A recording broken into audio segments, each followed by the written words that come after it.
In February 2017, 8th graders Abby Williams and Libby German were murdered in the small town of Delphi, Indiana.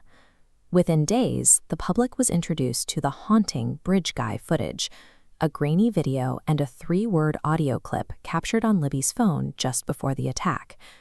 Despite that digital lead, the investigation stalled. Police had a voice and a blurred silhouette, but they lacked the specific evidence needed to identify a suspect or build a case for the next 5 years.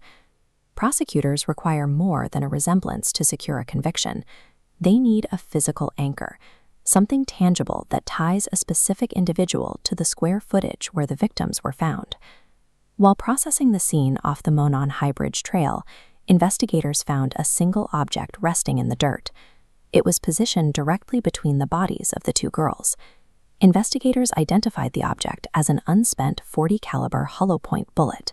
Without a fire projectile or a discarded weapon, this single cartridge became the only physical connection between the crime scene and the person responsible. This discovery created a forensic challenge. How can a bullet that was never actually fired be used to identify a killer? It comes down to a process investigators call cycling around. When a person pulls the slide of a handgun back to load the chamber or clear a jam, internal metal components clash with the ammunition. Inside the frame, the extractor grabs the rim of the bullet, while the ejector forces it out. Both parts are made of hardened steel. As these parts engage the softer brass casing, they leave behind microscopic scratches. Because each gun's internal parts have unique wear patterns and machining marks, these scratches act like a mechanical fingerprint. This means a lab can match an unfired round to a specific firearm, just as they would with a spent casing, providing a way to trace ammunition back to its source. In October 2022, a review of early witness statements led police to the home of a local CVS employee named Richard Allen.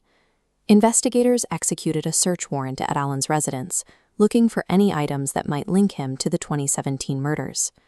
During the search, they seized a Sig Sauer Model P226 semi-automatic handgun, a weapon Allen had owned for over 2 decades. Firearms expert Melissa Oberg cycled test rounds through Allen's Sig Sauer and compared the markings to the bullet recovered from the Delphi crime scene. The tool marks on the 2017 round were found to match the signatures produced by Allen's handgun. During his interrogation, Allen confirmed he was the only person with access to the gun. However, when asked about the ballistics, he stated he had no explanation for why a round cycled through his weapon was found at the site of the. This statement placed Allen's testimony in direct conflict with the physical evidence, leaving him to explain a scenario that ballistics suggested was impossible. The details of how the bullet reached that specific patch of dirt didn't emerge until 2023.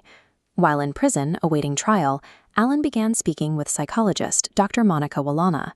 Allen eventually admitted that he had followed the girls on the trail and racked his gun to intimidate them.